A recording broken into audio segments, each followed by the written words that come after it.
তো নমস্কার বন্ধুরা, মিস্টার শুভঙ্কর কেপি ইউটিউব চ্যানেলে তোমাদের সবাইকে স্বাগত জানাই।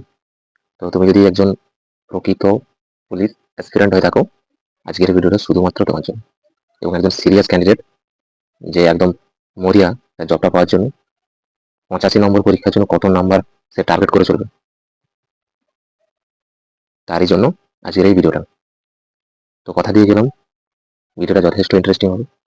না এই ভিডিওটাতে কোনো কাট অফ মার্কস নিয়ে আলোচনা করা হবে, না কোনো সেফ স্কোর, শুধুমাত্র একজন অ্যাসপিরেন্ট কত মার্কস টার্গেট করবে মেন্স এক্সামের জন্য, একদম যুক্তিসঙ্গত এবং বিগত বছরের কাট অফ মার্কসকে বিবেচনা করে আজকের এই ভিডিওটা।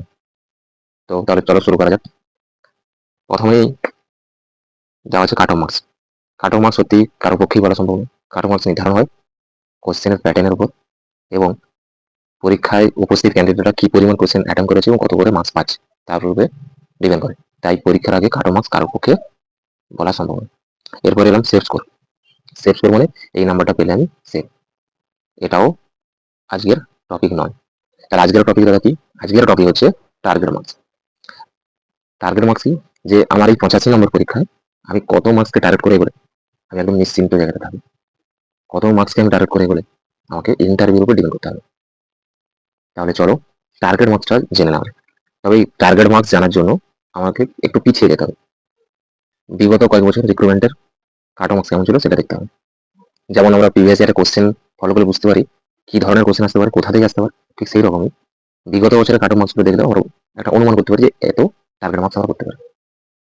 তো আমরা বেশি কিছু না, কারণ 2015, 16, 18 যে রিক্রুটমেন্টগুলো ছিল তখন কাট অফ ভীষণ কম, এখন সিচুয়েশন অনেক আলাদা ছিল। এখন সিচুয়েশন 2025 সালে দাঁড়িয়ে অনেক চেঞ্জ হয়ে গেছে। তখন পুলিশ রিক্রুটমেন্ট বোর্ডের যে এক্সামগুলো হতো, মেনলি কনস্টেবল যে পরীক্ষা হতো, তখন কেউ আসতে চাইতো না পুলিশে মেনলি। এখন যেহেতু সিচুয়েশন আলাদা, তাই আমি ওই রিক্রুটমেন্টগুলোকে বাদ দিয়েছি। আমি নিয়েছি 2019 এবং 2020 রিক্রুটমেন্ট। 2019 রিক্রুটমেন্টের ভ্যাকেন্সি ছিল 8,419 ছেলে মেয়ে উভয় মিলে, যেখানে প্রিলিমস ছিল 100 নম্বর আর মেন ছিল 85 নম্বর। প্রিলিমসে জেনারেলের কাট অফ ছিল 22, ওবিসি বিতে ছিল 21, ওবিসি এতে ছিল 16, এসসিতে ছিল 18, এসটিতে ছিল 14। তাহলে বুঝতে পেরেছে তখন কম্পিটিশনটা কোথায় ছিল। একটা ইউআর ক্যান্ডিডেট 100 নম্বর পরীক্ষায় মাত্র 22 করেছে, পাস করে যেত। কিন্তু সেই সিচুয়েশনটা কি এখন দাঁড়িয়ে আছে? মোটেও না। তাহলে আমি ওই পুরোনো রিক্রুটমেন্টগুলোকে ভাববো না। মেন্সে গিয়েছিল 38, 85 নম্বরের মধ্যে। ওবিসি বি গিয়েছিল 37.75, ওবিসি গিয়েছিল 36, এসসি গিয়েছিল 37.5, এসটি গিয়েছিল 32। এটা হলো 2000 রিক্রুটমেন্ট পর্যন্ত ঠিক ছিল। চেঞ্জেস কোথায় গেল? 2020 রিক্রুটমেন্ট হঠাৎ করে কাট অফ যেন আগুন লেগে গেল। তো চলো কেমন আগুন লেগেছে সেটাই আজ দেখবো। 2020 রিক্রুটমেন্টের ভ্যাকেন্সি ছিল 8,632, তুলনামূলক বেশি আছে 2019-এর থেকে। সেম প্রিলিমস 100 নম্বরে UR 41.25, OBC B 37.25, OBC A 30.75। তাহলে দুটো রিক্রুটমেন্টকে আমি যদি কম্পেয়ার করে দেখি, 19 ছিল ইউআর 22, 2020 পরের রিক্রুটমেন্ট এলো 41 প্রায় দ্বিগুণ। যতটা এখন সহজ মনে হচ্ছে অতটা সহজ। তাহলে একই রকম ইউআর 42.25, মেন্সের কথা বলছি 85 নম্বরে, OBC B 40.5, OBC A 36.25, SC 37.75, ST 31.75। এই হলো 2020 রিক্রুটমেন্ট। 2020 থেকে চেঞ্জেস এলো, কাট অফ তুলনামূলকভাবে বাড়ছে। কিন্তু আমরা তো এগুলো জেনে কিছু করতে পারবো না। আমাদের জানা দরকার 2024 রিক্রুটমেন্টে ভ্যাকেন্সি কত আছে দাদা? না 11,749, 19, 20, 24।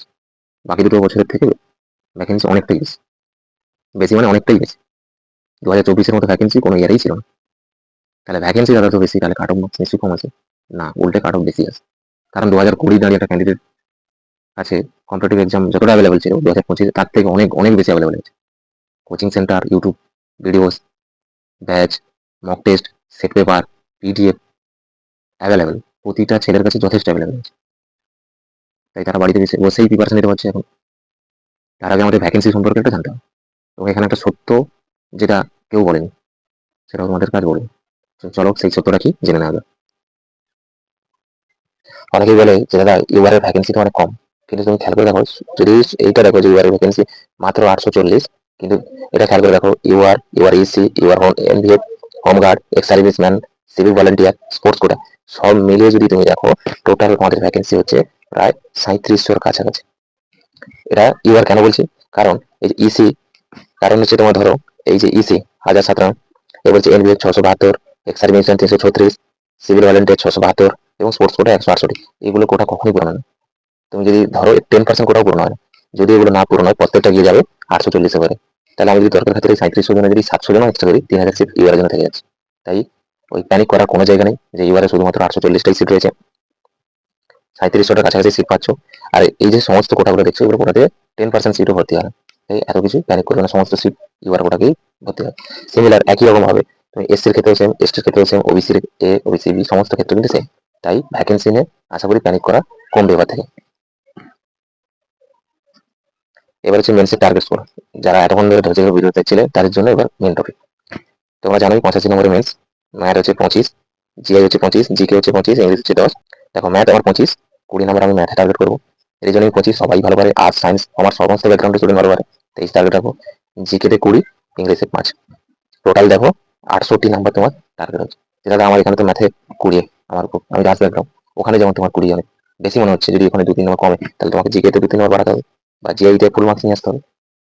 এবার আমাকে এই এত হাই টার্গেট স্কোর দেখে অবাক হয়ে যাবে। অবাক হওয়ার সত্যি কিছু নেই, তুমি যখন টার্গেট স্কোর বেশি রাখবে তোমার অ্যাচিভমেন্টটাও বড় হবে। যদি 68 টার্গেট করে রাখো দেখবে 62 60+ নাম্বার তুমি পেয়ে যাবে। আর যদি 60 টার্গেট করে যাও তুমি পাবে 50। তাই টার্গেট স্কোর সব সময় অলওয়েজ বেশি রাখা উচিত, তাহলে অ্যাচিভমেন্ট বেশি হবে। এবার প্রশ্ন হলো যে দাদা টার্গেট স্কোর কেন এত বেশি রাখবো? দেখো আমি কয়েকটা পয়েন্ট বলেছি। এক নম্বর পয়েন্টে কি বলেছে, একটা পরীক্ষা হবে যেখানে সমস্ত পরীক্ষার্থী পরীক্ষায় বসবে। যেটা একটা পরীক্ষা, এর আগে দুটো ছিল। প্রথম পরীক্ষা SSC CGL, CHSL, MTS, WBCS, miscellaneous, clerkship, group C, group D সমস্ত পরীক্ষার্থী কিন্তু এখানে পরীক্ষা বসবে। কারণ যারা জানে আমাদের হবেও না তারাও পরীক্ষাটা বসবে। ফলে কি হলো, তারা কিন্তু কাট অফ মার্কসটা কিন্তু বাড়িয়ে দেবে, তারা কিন্তু মাঠে আর যাবে না। এটা যদি দুটো পরীক্ষা হতো, প্রিলিমস কাট অফটা বেড়ে গেল, মেন্স কাট অফটা কম আছে, তাই জন্য কাট অফ কিন্তু বেশি যাবে। সেকেন্ড পয়েন্ট, প্রচুর কম্পিটিশন, সবার বাকি চোখে পুলিশ চাইবে। কারণ তোমরা জানো যে স্টেটে এই একটা রিক্রুটমেন্ট দীর্ঘদিন ধরে হচ্ছে, বাকি সমস্ত রিক্রুটমেন্ট প্রায় বন্ধের মতো। তাই প্রত্যেকেরই স্বপ্ন একটা জব পাওয়া। যে মাঠে দৌড়াতে ভালো পারে না সেও কিন্তু মরিয়া চেষ্টা হচ্ছে রান পাস করে কোনোরকম ভাবে এই জবটা পাওয়া যাবে। তাই সবার বাকি চোখ এটাই, তাই কিন্তু কম্পিটিশন খুব বেশি। ইংরেজিতে 25 থেকে কমে 10 করেছে, এটা একটা ভালো ফ্যাক্ট। আগে যাদের বেশিরভাগ ক্ষেত্রে পুলিশ অ্যাসপিরেন্টের ক্ষেত্রে ইংরেজিটা দুর্বল, 25 নাম্বার থাকা মানে ওখানে কিন্তু কম নাম্বার আরাম করতে হতে কম নাম্বার পেতে। যেই 25টা 10 করে দিয়েছে তখন কিন্তু বাকি যে তাহলে এই 15 নম্বরটা কমেছে, এটা কোথায় গিয়ে হচ্ছে জিআইতে। জিআই সহজ সাবজেক্ট, জিআই ভালো পারে, জিআইতে অ্যাড হচ্ছে আর জিকেতে অ্যাড হচ্ছে। এই দুটো সহজ সাবজেক্ট সবাই ভালো পারে, তাহলে এখানে কিন্তু এই 15 নম্বরটা সবাই কিন্তু ভালো স্কোর তুলতে পারবে। ইংলিশ কমে গেল, এর কষ্টের জিনিসটি কমে গেল, সবার জন্য খুব ভালো হলো, তাহলে সেক্ষেত্রেও কিন্তু কাট অফটা বাড়তে পারে। এরপরে হচ্ছে একটা পরীক্ষা হওয়ার জন্য 5 থেকে 6 গুণ মাঠে রাখা হবে। আগে কি হতো, প্রথম পরীক্ষা প্রিলিমস হতো, ওইখানেই প্রথম ধাপে ছিল ছাঁটাইয়ের ধাপ, 10 থেকে 11 গুণ ছেলে ডাকতো, ওখানে কিন্তু অধিকাংশ ছেলে ছাঁটাই হতো। যদি এখানে একটা পরীক্ষা 5 থেকে 6 গুণ, 8 লাখ যদি পরীক্ষার্থী হয়, 5 থেকে 6 5 গুণও যদি ধরি 40,000 ছেলেকে ডাকা হবে মাঠের জন্য। তাহলে বুঝতে পেরেছো কতটা কম্পিটিশন, 8 লাখ থেকে 40,000 50,000 আসা মানে কতটা কম্পিটিশন করতে হবে। তাই জন্য টার্গেট স্কোর এটা ধরে চলো, অনায়াসে পাস করে দেবে, ইন্টারভিউগুলো কোনোভাবে ডিপেন্ড করতে হবে না। তো আশা করি এই টার্গেট স্কোরটা তোমাদের হেল্পফুল হবে। এই ভিডিওটা কেমন লাগলো, ভালো খারাপ দুটোই কমেন্ট করে জানাও। খারাপ হলে অবশ্যই জানাবে, এবং কারা কারা আমার এই ভিডিওটার সাথে এই কাটক নাম্বারের সাথে সহমত হয়েছে অবশ্যই জানাবে। দেখা হচ্ছে পরের কোনো ভিডিওতে। সবাই ভালো করে পড়াশোনা করো, সবাই জবটা পাও। বেস্ট অফ লাক সবাইকে।